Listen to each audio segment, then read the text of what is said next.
अब नोट्स क्यों बनानी चाहिए? क्या हमें सिर्फ नोट्स पढ़ने चाहिए या एनसीईआरटी भी पढ़नी चाहिए? So this can come as a question. Summary में भी ऐसे कुछ हिडन टर्म्स दिए होते हैं। बायोलॉजी एक ऐसा सब्जेक्ट है जो आपका सिलेक्शन करवा सकता है। फ्लो चार्ट बना लिया था कि मैं ये ना पढ़ के यहाँ पे मैं सिर्फ इसका ही फ्लो चार्ट पढ़ती थी।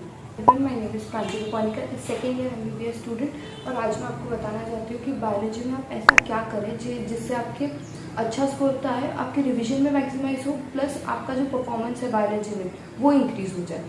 बायोलॉजी एक ऐसा सब्जेक्ट है जो ऑलरेडी 360 मार्क्स कैरी करता है, which is half of the NEET exam. Biology एक ऐसा सब्जेक्ट है जो आपका सिलेक्शन करवा सकती है। फिजिक्स केमिस्ट्री रैंक डिसाइड करेंगे, लेकिन सिलेक्शन आपकी बायोलॉजी ही करवाएगी। बायोलॉजी में 300 स्कोर करना इज़ नॉट वेरी टफ, कोई भी कर सकता है if you follow certain steps. पहला is watching a detailed lecture before starting a chapter. कोई भी चैप्टर आप खुद से सॉल्व करने से पहले उसका डिटेल्ड लेक्चर देखो। अब डिटेल्ड लेक्चर क्यों देखना चाहिए?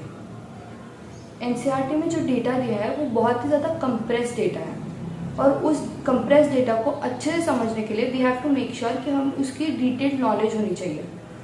जैसे कि अगर मैं बात करूँ बायोलॉजिकल क्लासिफिकेशन में जो फंगी का जो क्लासिफिकेशन है उसमें रिप्रोडक्शन, एसेक्सुअल, सेक्सुअल, सेप्टेड, एसेप्टेड, मैंने लेक्चर्स देखे और उसी लेक्चर्स से मैंने जो है यहाँ पे स्टिकी नोट्स चिपका दिए थे, ताकि मुझे हमेशा पता चले कि कोनिडिया क्या है, कोनिडियोफोर्स क्या है, इन दोनों का डिफरेंस क्या है, क्या एसेक्सुअल है, क्या सेक्सुअल रिप्रोडक्शन होता है।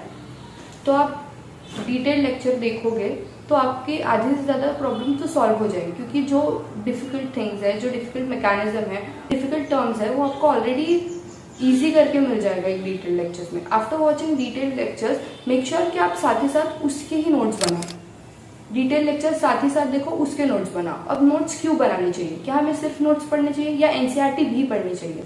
सो जब आप नोट्स बनाओगे तो फर्स्ट आप देख भी रहे हो और आप लिख भी रहे हो, आप सुन भी रहे हो, तो आपको जो आप ग्रास्प कर रहे हो उस डिटेल लेक्चर से वो 2x हो जाता है कि आप साथ ही साथ लिख भी रहे हो, देख भी रहे हो और सुन भी रहे हो। सो मेक श्योर कि आप नोट्स साथ ही साथ बनाओ। सेकेंड थिंग कि जब आप नोट्स बनाते हो, अगर नेक्स्ट टाइम मैं एनसीईआरटी पढ़ रही हूँ और मुझे सेम चीज़ में डाउट है, अब मैं वापस वो वीडियो लेक्चर नहीं देखूंगी। Instead of watching that video lecture मैं अपने नोट्स खोलूंगी और उसमें देखूंगी कि कौन सा कहाँ मैं अटक रही हूँ। जो वीडियो लेक्चर मुझे 1 आवर का पड़ता वही मेरे नोट्स से मुझे 20-30 मिनट्स में हो जा रहा है, जिससे मेरा बहुत ज़्यादा टाइम सेव हो गया। अब उस टाइम में मैं और ज़्यादा क्वेश्चंस लगा सकती हूँ, इसलिए नोट्स बनाना इंपॉर्टेंट है। और डिटेल लेक्चर देखो, अब ऐसा एक लेक्चर देखो कि इसके बाद मुझे और कोई वीडियो लेक्चर देखने की जरूरत ना पड़े उस चैप्टर के लिए। Now third, coming to most important thing, कि आप एनसीईआरटी कैसे पढ़ते हो। हमने लेक्चर देख लिया, हमने नोट्स बना लिए, लेकिन द थिंग इज एनसीईआरटी पढ़ना। सो पहले आप एनसीईआरटी लो, उसका पहले इंट्रो पढ़ो, क्योंकि 2025 में एक क्वेश्चन इंट्रो से भी आया था।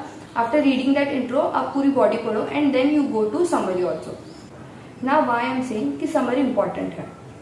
अगर आप रिप्रोडक्टिव हेल्थ देखो, सो वहाँ पे एक टर्म दी है कि इनएबिलिटी, यहाँ पे इनफर्टिलिटी की डेफिनेशन दी हुई है, inability to conceive produce childrens even after 2 years of unprotected sexual intercourse. तो यहाँ पे सीधा लिखा है कि आफ्टर 2 years हम इनफर्टिलिटी बोलेंगे। So this can come as a question. Summary में भी ऐसे कुछ हिडन टर्म्स दिए होते हैं, हिडन सेंटेंसेस होते हैं, जिससे डायरेक्ट क्वेश्चन आ सकता है। फिर लोग कहते हैं कि एनसीईआरटी में तो दिया ही नहीं था, आउट ऑफ एनसीईआरटी था। नो, ये कम्प्लीटली एनसीईआरटी, आप एनसीईआरटी को पूरी तरह से पढ़ो। Second is not to highlight.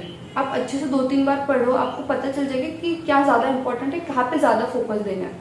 वरना जब हम हाईलाइट करने जाते हैं, जो इतना इंपॉर्टेंट भी नहीं है, हम उसको भी कई बार हाईलाइट कर देते हैं, और जो मेन इंपॉर्टेंट थिंग है वो सारी मिक्सड अप हो जाती है। सो मेक श्योर कि आप 2-3 बार पढ़ो, उसके बाद ही आप हाईलाइट करो। ना करो, आप एक ट्रिक फॉलो करो जो मैंने बहुत यूज़ की थी, और जिसकी वजह से मेरा जो बायोलॉजी रीड करने का स्पैन जो था वो बहुत कम हो गया था, कि मैं 20-20 मिनट में एक चैप्टर पढ़ लेती थी, वो भी बहुत आराम से और बहुत डिटेलली। कि मुझे ना कार्डियक साइकिल ये पढ़ने में बहुत स्ट्रगल होता था, या फिर मुझे नींद आती थी कि इतना बड़ा पैराग्राफ है और मुझे तो कुछ भी नहीं आ रहा। तो मैंने ना इसका फ्लो चार्ट बना लिया था कि मैं ये ना पढ़ के यहाँ पे मैं सिर्फ इसका ये फ्लो चार्ट पढ़ती थी। आप ऐसे फ्लो चार्ट बनाओ, इसकी वजह से आपकी रीडिंग बहुत ज़्यादा ईजी हो जाती है। नाउ कमिंग टू फोर्थ, कि हमें क्वेश्चन प्रैक्टिस कैसे करनी चाहिए। फर्स्ट पीवाईक्यू डेफिनेटली लगाना है। पीवाईक्यू आप सॉल्व करो, अलॉन्ग विद पीवाईक्यू आप जो है मॉड्यूल्स, जैसे टेलीग्राम पे बहुत सारे चैनल्स होते हैं, वहाँ से आपको कोई भी कोचिंग का जो है अच्छा मॉडल तो मिल जाता है पीडीएफ, आप उस पीडीएफ से क्वेश्चंस भी लगा सकते हैं। इनकेस यू डोंट हैव, अगर आपने कोई कोचिंग ज्वाइन किया है तो उनका मॉडल आपको ज़रूर लगाना है। आप ये सब बातें फॉलो कीजिए।